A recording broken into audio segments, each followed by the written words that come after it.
he was feeling around her jaw, and her jaw...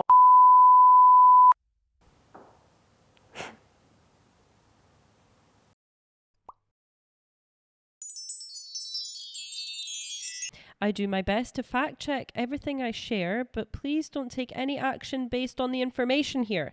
And definitely don't quote me in your dissertation. Also, some viewer discretion is advised. Some stories may include graphic or potentially triggering content, so please take care when listening. And if I laugh at any point, just know it's never at the history or the people involved. Sometimes I just get a little awkward, or the drama is too wild not to react.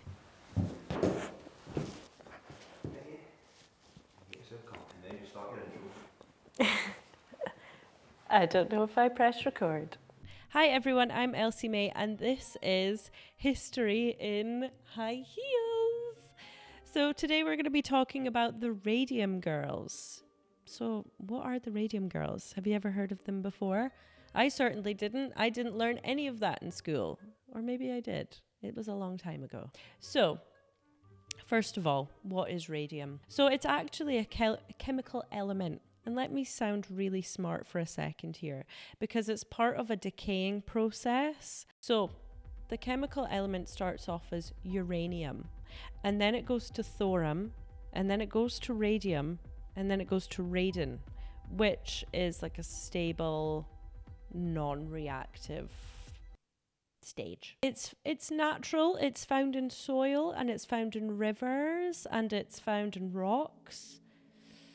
So yeah, that's radium.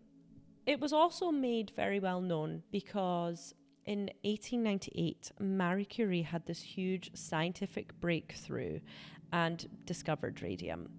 And this was a huge deal. It was based off of studies that were already done. This guy called Wilhelm Röntgen, he previously discovered X-rays. So it's like, it's a different book, but in the same library.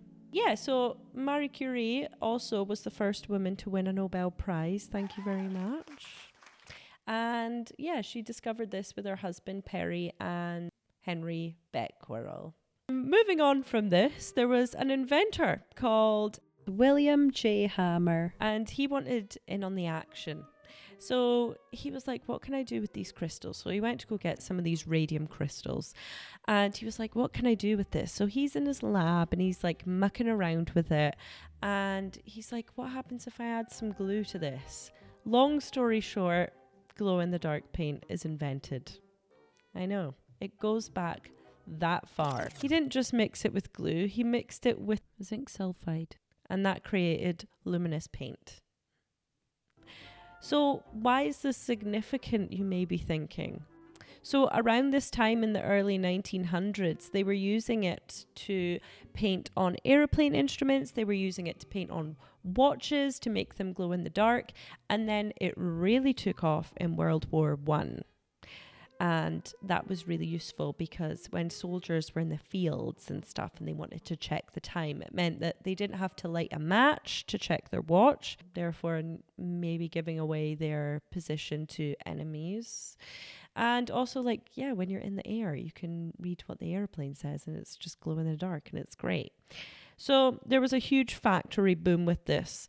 There was a company called US Radium Corp, and they started a huge mass production. And who were working in these factories, you may be thinking? Well, the men were all off at war, so women were employed in the factories. Thank you very much. And this was between about 1914 and 1920 that all these women were being hired to hand paint dials in New Jersey. So our story is set in America. So the women are in the factories and they're painting the dials. They're doing a technique called lip dipping or lip pointing. And this is where they get a fine tip on the point of the brush by putting the brush in between their mouth, but dip it in the paint in the mouth, paint the watch. So each painter would paint about 200 watches a day. So already we're ingesting a lot of radium. Anyway, so this work was really appealing for women because it made them feel really patriotic. It was the wartime. They wanted to help out. They didn't just want to sit at home. Their husbands were away. The men were at war. They wanted to do something. They wanted to do some work, thank you. And then this work gave them independence. It gave them financial independence, and it was well paid. So it was actually quite a popular job at the time. By 1920, about 4 million watches had actually been made. By the mid-1920s, around 120 factories had opened and 2,000 women were employed. That's quite a lot of women. So from early on, they know that they're using radium paint. So that's going to cause some concerns, as it would do. So these women went to the managers and they said, is this okay? Is this healthy? Are we going to get sick? And they were told, you will be absolutely fine. You'll be fine. In fact, it's making you glow and it's giving you rosy cheeks and you just look great. There's no cause for concern whatsoever. It's not dangerous. In fact, there was a US radium employee called May Coverley who said, and I quote, "The first thing we asked was, does this stuff hurt you?" And the manager said it wasn't dangerous. And what was even causing them more concern, that when they saw men in the labs, they were using aprons and tongs to handle the elements, the chemicals, the radium. And they were basically told, no, you don't need that in the dial painting room.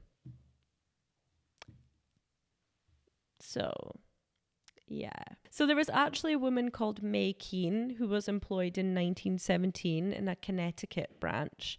And she did not like the taste of the radium paint and she asked to leave work early. She was like, I'm out of here. Like, that's disgusting. So they allowed her to leave early and she didn't go back. And essentially that discomfort and the gritty taste, spoiler alert, kind of saved her life. Like, could have saved her life. She ended up living till she was 107. Let's just take it out of the war efforts for a second, because radium was well and truly everywhere. Like, it was in products being sold up and down the country. It was marketed as this cure-all health and beauty product. So there was something called radium water, and people would drink that because they thought it boosted the immune system. But they also had products like cosmetics and creams and lipsticks with radium in them. And they also had, there was one poster I saw in Britain where it said that there was like a whole radium spa. Okay. But they also had products like an all-radium hat pad. And this was for hair health. They also had something called a Sparklets spa bulb. And this was essentially making tap water radioactive. And they also had something called a New-Yay radium lamp. And this was a combination of electricity and radiation. So it was kind of everywhere. And there was even a Broadway show called Piff Paff Poof in 1904, where the dancers used glowing costumes because of the glow-in-the-dark paint. So, going back to the factories, and these women were glowing, like literally glowing. They were called the Ghost Girls because after shifts they would leave the factories literally glowing from head to toe, and it was because they were actually painting it on their clothes. They were painting it on their teeth because it made their smile glow. Little did they know that the glowing was actually coming from inside their bodies. Their bones were actually emitting rays, and they just didn't know it yet because they just thought that they were glowing and it was great. So what was interesting was that when radium was being discovered, Marie Curie actually got radiation burns herself. So people knew that it wasn't exactly safe, and scientists were aware at the time that it wasn't completely safe, yet these women were being allowed to paint it on their teeth, put it in their mouths, and poison themselves, essentially. And people were just kind of letting this happen. I said that really casually. Yeah, Marie Curie actually got radiation burns herself, and her husband Perry... Oh, I'm going to change. I'm starting to stiffen up. And her husband Perry actually refused to be left alone in a room with a kilo of radium because he believed that it would make his eyesight really bad, it would give him skin burns, and it could kill him. I need to swap. I'm starting to stiffen up. The warnings existed before the factories even opened, but the companies just decided to completely ignore that and just do it anyway. So I'm just going to pause for a second to let you know where I am. I'm in the Gold Visual Studios. Enter Matthew. So Matthew can sort you out for any of your photography needs. I got my headshots done by him because I'm actually a trained actress and I have posted them on my Spotlight.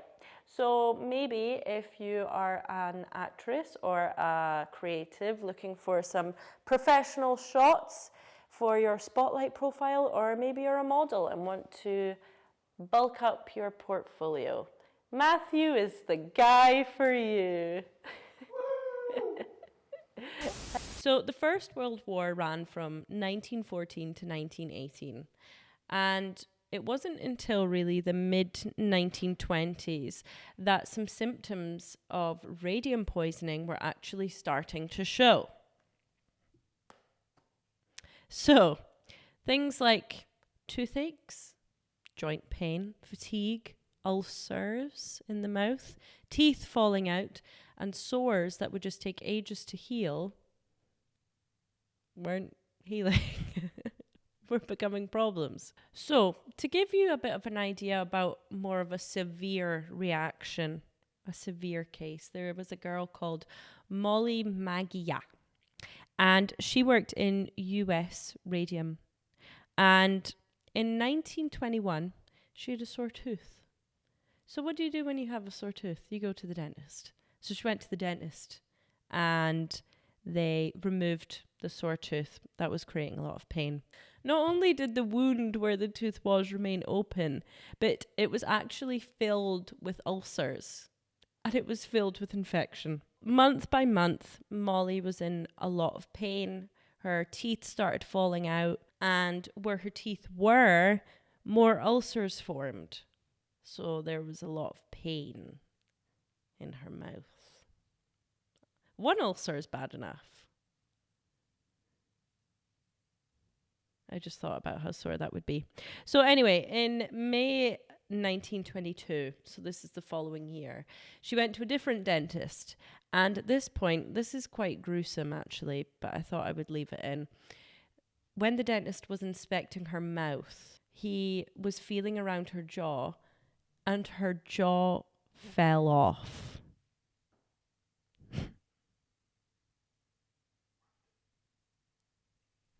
It literally fell off in his hands. And there's actually a picture of that, so if you want to see, that's fine. So yeah, that was removed by his hands, and she ended up having to go back and have the rest of it surgically removed. So what happens from that point, I don't really know, if Molly's just kicking about with no lower jaw. But anyway, so it was actually really, really bad though. Like, the disease was fully spreading through her body, not just her mouth. She was in a lot of pain. So in this time, even though her jaw literally came off, they still denied that radium was the cause of this. And they actually, when she went to a different doctor, they said it was syphilis. And that was quite a common thing at the time. Yeah, they said it was syphilis because she was a young woman, single. She's probably active, wink, wink. And they were like, syphilis, it's got to be syphilis. It might not be all the radium that she's ingesting, but anyway. So unfortunately, as the disease progressed through her body, she ended up having to stop work. She couldn't leave her bed, and she actually eventually died at age 24, which is like super young actually, on September 12th, 1922. And I don't know if I should say this because it's really gross. Okay. But she died because of a hemorrhage. The disease had made its way. There was so much infection in her mouth that it was eating away bits through her neck. It ate through that, and she basically choked on her own blood and died. Yeah, the people need to know, because this is actually what happened. Like, this is the history of it. Like, it was like this bad. Like, this was the actual extent of it.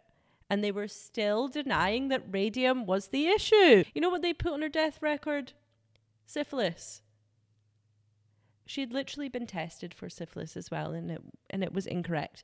So it's a huge piss take that was put on her death record. Like, come on, have some respect. Goodness me. So that was literally how bad it was. And there was other severe cases, like your legs could shorten. Don't ask me how, but they could. Tumors, spines collapsing.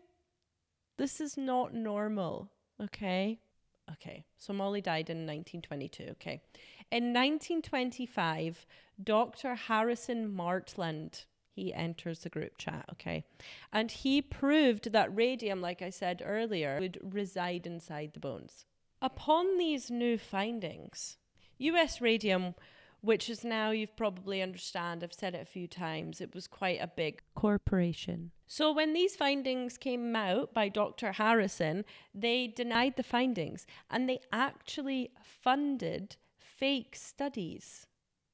And they did this so that they could come out with different outcomes and say, no, it's not actually the radium that's the problem, it's something else. And yeah, they funded fake studies. That's exactly what it sounds like. False news, fake news, so that it could be the result that they wanted it to be. Get this, okay? This is ridiculous. They even told the Department of Health, the Department of Labor, that women were just making all of this up and fabricating illnesses so for money.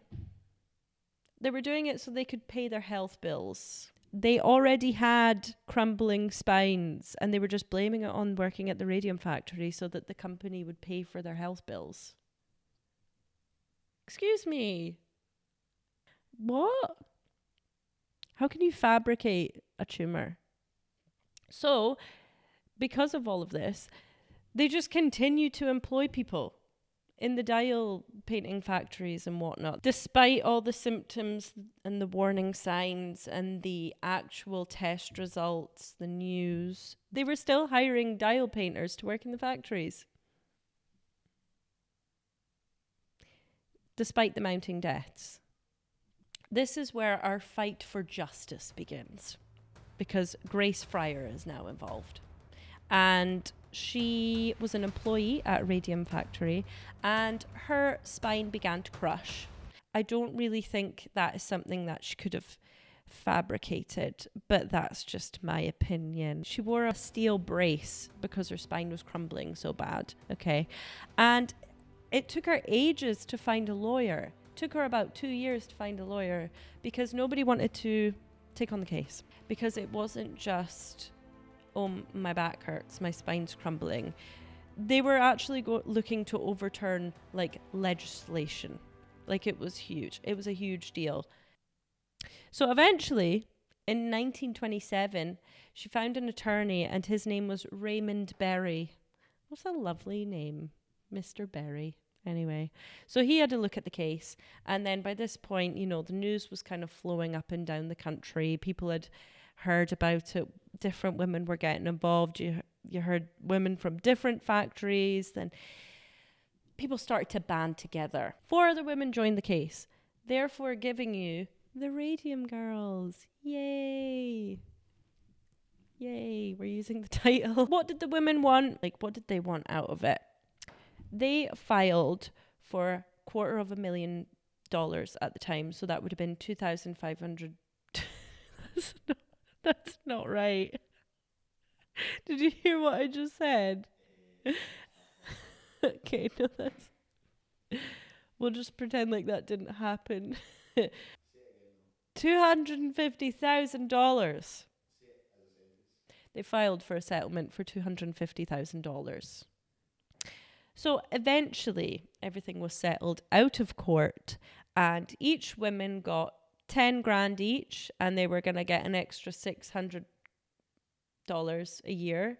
But by the time all this happened, they were obviously all really, really unwell and dying slowly.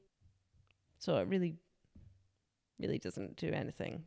$10,000 doesn't really do much. And they couldn't actually report any illnesses or anything before that, because there was this law in place where if you had some sort of radioactive, what was it, like if there was a danger in the workplace, I really need to remember what this is. Basically, if your workplace was making you unwell and it was affecting your health, you had 2 years to say if like that it was hurting you and that you were unwell and there was like a workplace illness. But because radiation poisoning took about like 5 years to show any signs, no one had any idea that they were being poisoned until 5 years after they started to be exposed to it. So that was what else they were trying to get, like, achieved by the settlement, was to get that changed. There was also another woman called Catherine Wolfe, and she worked for another huge radium company, and it was called Radium Dial Company, and she was really not in a good way from it as well, from all the radiation poisoning. She had developed tumors. She lost her teeth. Oh my gosh, that's really bad. And she removed jaw fragments herself. And she was testifying literally on her deathbed. And I found that really inspiring, because at that point, when you're on your deathbed and you've been poisoned, the end is in sight, she's still testifying so that it doesn't happen to other people. I guess also to get some, what's it called? To get some justice for what happened to her. But it was also, to make sure that it wouldn't happen to other people, and that it would actually stop, because I guess you wouldn't really wish that on anyone. But eventually she won her case in 1938. She died in 1938, and she lived to see, because obviously, like, let's be real, Radium Dial, we're gonna appeal that. So they appealed it twice. They tried to appeal it twice. And she lived to see the second appeal get denied. Snaps for Catherine. So the legacy. Okay. Change took time. Took a lot of time, actually, because they were still creating radium watches until the late 60s. I think it was like 1968 or something like that. And all the women that were survivors from working in the radium factories were then used as test subjects for the Second World War. And by that, I mean, I don't mean that they were tested on, like, obviously, I do not mean that. I mean that they were used to see what would happen later on in life. Like after radium poisoning, let's see what happens. They've already been exposed to it, so let's use them to see like what happens. Let's see what the long-term effects are, is where I was going with that. I feel like that made it sound like I made them little guinea pigs, but they weren't used like that. And the impact of this whole thing was that it inspired worker rights reforms. I don't know what that is. And it led to the creation, I'm probably going to read from my iPad from this bit because it's a big word. It led to the creation of OSHA, OSHA, the Occupation Safety and Health Administration. And it put more legislation in place. And because this was in place, it actually reduced workplace deaths. And in 1949, Congress passed laws for occupation illness compensation.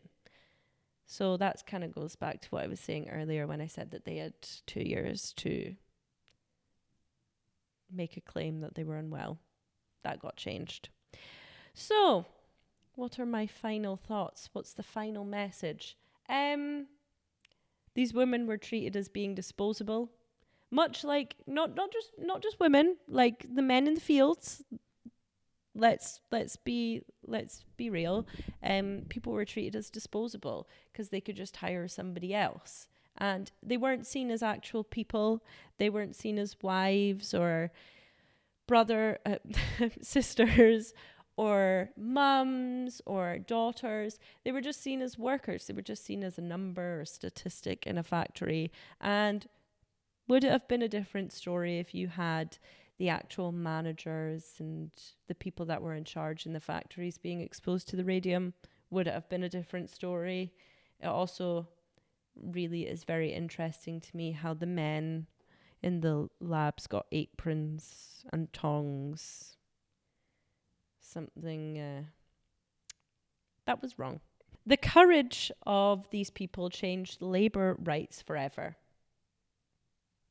So if you actually think about today, think about in a workplace, the risk assessments, you're literally taught how to lift up a box correctly so that you don't hurt your back. And it makes me think, like, where does that all stem from, you know? This has got to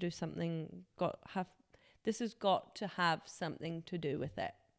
The story of the Radium Girls just showed us that at that, I don't even want to say at that time because I kind of feel like it's still happening these days, but women were being silenced and not being prioritized. Yeah, so that's basically still happening, and they were ignoring science. Yeah, and they were protecting industry over individuals. Just, yeah, I will never understand. But yeah, basically that was the story of the Radium Girls.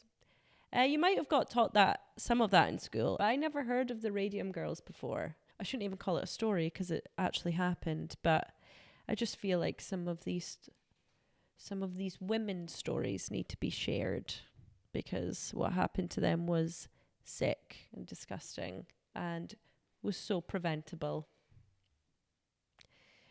So enjoy the rest of your day. So what do you think about the Radium Girls? Do you think that they were just fabricating illnesses and their jaws falling off for money? Or do you actually think that maybe they were actually being poisoned, even though we know that for a fact? But what do you think? I want to know. Let me know in the comments. If you've got any topic recommendations, let me know. I have a few ideas, but I'm always open to finding out more information. I love learning stuff, so yeah, let me know what you think of these, guys. I love heels. Where do you get your favorite heels from? Anyway, have a fantastic day. My name is Elsie Bay, and I'll see you next time for our next story. Bye. See ya.